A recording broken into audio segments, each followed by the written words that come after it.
Et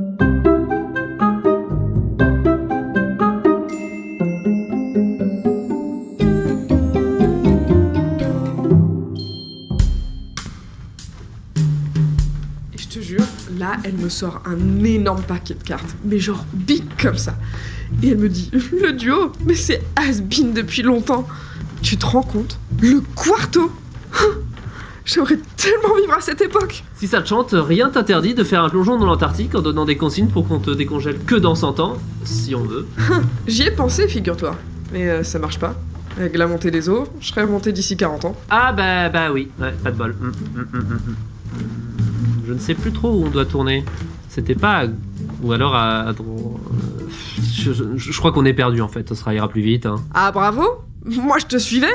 On fait comment, now? Bon, ça fait plus d'1 an que j'ai pas remis les pieds dans les locaux, c'est pas ma faute s'ils ont déplacé la machine à café.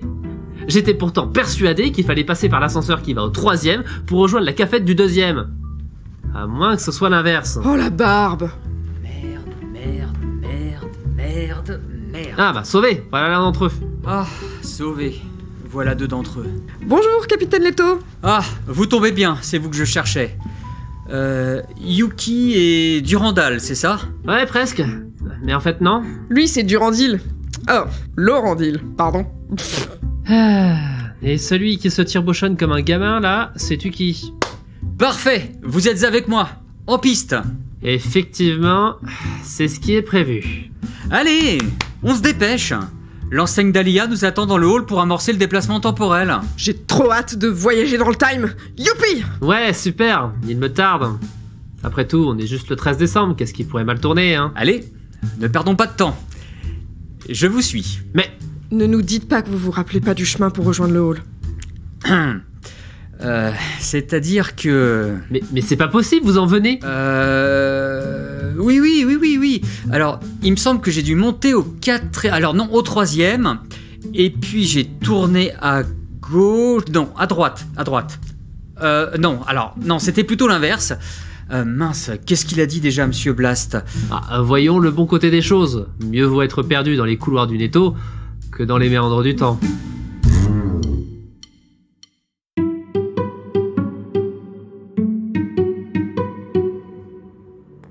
Ah, tout de même. Dieu merci. 3 heures. 3 putains d'heures pour retrouver le hall. C'est bon, Blast, on est arrivé. Merci de nous avoir guidés. Je raccroche. Bye bye. Tout est paré, Dahlia? Oui, capitaine, mais ça va être chaud. La journée est assez avancée et on n'aura pas beaucoup de temps pour la mission. Et on part où sans indiscrétion? Tu ne devrais pas demander où, nom de Zeus, mais quand? Nous devons retrouver un des artefacts essentiels à la réparation de l'enregistreur de Johnny. D'après les analyses, nous avons besoin d'un élément hyper résistant à la limite de l'incassable. Wow, ok. Nos archives historiques indiquent qu'il existait au début des années 2000 un appareil de communication portatif que vous appeliez... Ah... Voilà, Nokia 3310. Sa réputation est d'être incassable. Nous en avons donc déduit qu'une antenne de Nokia 3310 ferait l'affaire. Nous allons par conséquent mettre le cap vers l'an 2000. Ah, le Moyen-Âge. Si je peux me permettre, vos archives historiques sont un peu à la ramasse. Pardon? Eh oui, Tuki a raison, regardez sur votre hologramme. Le 3310 était également l'un des premiers GSM avec antenne intégrée, ce qui lui conférait ce design élégant, maniable et fichtrement résistant. Ah merde, pas d'antenne donc? Comment on va faire alors? Donnez voir ça. On n'a pas besoin d'aller chercher beaucoup plus loin. Voilà, le B415, avec cette petite antenne externe. C'est ça qu'il nous faut. En termes de solidité, on est sur du similaire. Allons en 1999, nous pouvons être sûrs d'en trouver un. Ah, c'était pas prévu au programme ça. Enseigne, pensez-vous que vous aurez le temps de faire les ajustements nécessaires? Pour la date, ça peut se faire. Pour le lieu, je peux rien promettre. Le mode d'emploi de la machine est épais comme un parpaing, et nous n'avons plus beaucoup de temps. Ce sera donc une mission éclair. Programmez la date, le destin fera le reste. Ben voilà, c'est fait. 13 décembre 1999. Et maintenant, il se passe quoi? Nous avons 1 minute pour revêtir les oreillettes. Ça nous déposera quelque part en 1999. Allez, venez, brouillez-vous.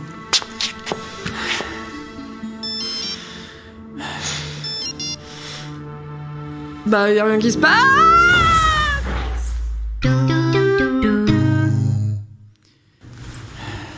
Ça y est, on est mort? On va voir Chrome. C'est pas normal, ça. Capitaine, pourquoi on est tous tassés les uns contre les autres? Non, pas du tout. Attendez voir. Pardon, Yuki. C'est Tuki. Oui, pardon, Tuki. Vous pouvez essayer de vous déplacer un peu vers la gauche? Ah, mon pied! Non, je voulais dire l'autre gauche. Ah, mon œil! Alors ça, c'est pas banal. Impossible de trouver le moindre mécanisme d'ouverture. Oh, ça va pas le faire. Et pour mettre tout le monde à l'aise tout de suite, je tiens à vous préciser que je n'ai pas eu le temps de passer aux toilettes avant de partir. On peut essayer de sortir de là avant que ça ne finisse en golden shower? Non, mais on va trouver une solution. Je vais tâter la paroi et... Ah! Je commence à comprendre. C'est de l'aggloméré. Quoi? Mais on est où, bordel? Pardon, capitaine. Attendez, je crois voir un mince filet de lumière par cet interstice vertical. Lorendil, vous pouvez essayer de pousser ce panneau latéral, là? Ah, de l'air. On s'était matérialisé dans un placard. Chut! Quoi? Taisez-vous. Regardez. Nous ne sommes pas seuls. Oui, c'est un bedroom. Une chambre à coucher. Oui, et il y a un jeune homme en train de dormir. Vous avez de bons réflexes. Pour un peu, nous étions découverts.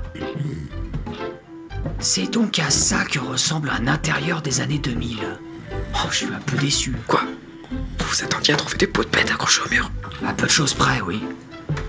Tiens, un clavier maître. Nous avons affaire à un musicien. Regardez-moi ça. Un moniteur à écran cathodique. Ces machins-là pesaient une tonne. Là, une coupure de journal. Devons-nous craindre le bug de l'an 2000? Le bug de l'an 2000? Oui, c'était une croyance fermement ancrée à l'époque. Beaucoup croyaient que ce serait la fin du monde. Mais en fait, il ne s'est rien passé. À part une grosse tempête qui a déraciné quelques arbres. Eh oui, ça date tout ça. C'est en 2 semaines, tu dis. Ah oui, c'est vrai. Oh, ces histoires de voyage dans le temps, ça me retourne le cerveau. Bon, essayons de trouver ce qu'on est venu chercher au lieu d'épiloguer. Bingo. Quoi, ça y est? Déjà? Eh oui, ce bon vieux B415 à cote interchangeable. Hé, le jeune homme a bon goût. C'est une coque Star Wars. C'est vrai, on est en 1999. L'épisode 1 est sorti il y a quelques mois. On a affaire à un fan, vu les posters partout dans la chambre. Ça explique ça aussi. Faites voir. C'est un script. Star Wars, adaptation audio parodique d'après l'univers de George Lucas. Star Wars. Mon Dieu. Alors ce type en train de dormir là, c'est... Durandal. Durandal, c'est pas vous? Bref, attendez. Je meurs d'envie d'aller voir à quoi il ressemblait à cette époque. Ne faites surtout pas de bruit. Ne vous inquiétez pas, je vais faire très... Mais c'est quoi cette histoire? Quoi? Ce type-là, c'est pas Durandal. Mais c'est qui alors? C'est Mitch. Mitch. DSM? Himself. Non. Ce n'est pas possible. Il se passe quelque chose de crazy. C'est pas bon du tout. Quoi? Qu'est-ce qui est crazy? Mitch n'a jamais écrit de saga parodique sur Star Wars. C'était Durandal. Et alors? C'est si grave que ça? Mais oui. C'est comme s'il avait choisi d'adapter la mauvaise saga. La mauvaise saga? Mais oui, Tuki a raison. Vous voyez, il y a une autre trilogie qui a vu le jour en 1999. The Matrix. Et Mitch en a tiré la première saga MP3. Matrix, la Matruc. Et suite à cela, il a créé le Netophonix. Oh, c'est pas possible, il y a un bug dans l'espace-temps. Capitaine, je suis pas encore arrivé au paradoxe temporel dans ma lecture du manuel. Alors si on pouvait éviter, ça m'arrangerait. Nous devons faire quelque chose, sinon le Netophonix ne verra jamais le jour. Oui, mais quoi? Qu'est-ce que tu proposes? Enseigne Talia. Est-il possible de programmer un retardateur sur la machine pour nous laisser un peu de temps avant de rejoindre 2022? Oui, pour 2 minutes maximum. Ok, ça suffira. Laurentine, passe-moi ces lunettes de soleil là, sur le bureau. Et vous, Leto, passez-moi l'impair qui est accroché sur cette patère. Faudrait voir à pas oublier le grade, hein. C'est capitaine, Leto, merde. Et qu'est-ce que tu comptes faire avec tout ça? Chut, not the time. Restez tous en arrière, derrière moi, dans la pénombre. Et tâchez d'être immobile. Avec un peu de chance, il se focalisera sur moi et ne fera pas attention à vous. Tu vas le réveiller? C'est le seul moyen pour le remettre sur les rails. Shut up now. Réveille-toi, Mitch, DSM. Qu'est-ce qui se passe?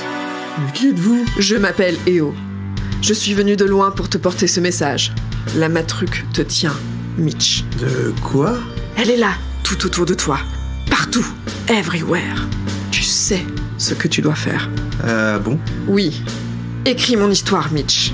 Et celle de Cridity. Laisse tomber toutes ces idioties galactiques. Laisse-les à d'autres. Et tout rentrera dans l'ordre. Ah. Bon. Ouais, d'accord. Je dois partir. Adieu. Ah, Nom d'un chien!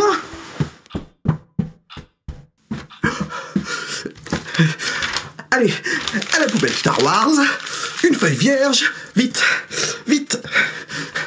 Ah, voilà. Matric, la matruc. Ça va être bien. Ça va être bien.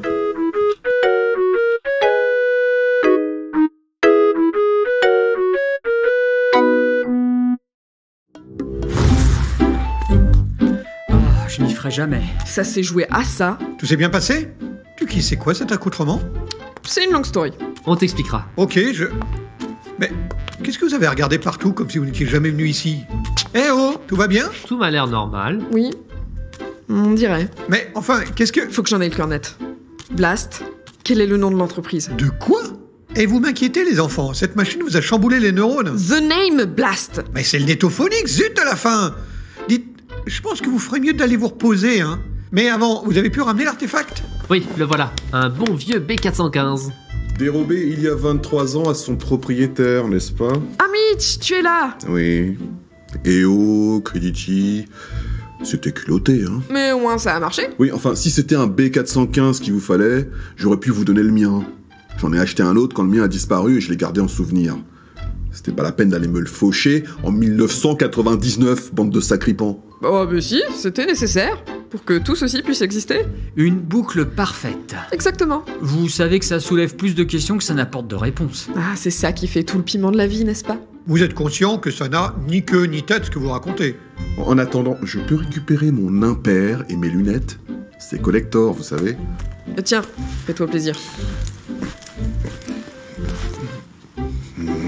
Et merde. Ah, qu'est-ce qu'il y a? L'impair ne ferme plus. J'ai pris un peu de bille dans 23 ans. Bon, sur ce, moi je vous laisse, hein. Il faut que j'aille aux toilettes, ça urge. À ce point-là? Ça fait 23 ans qu'il se retient. Un vrai record.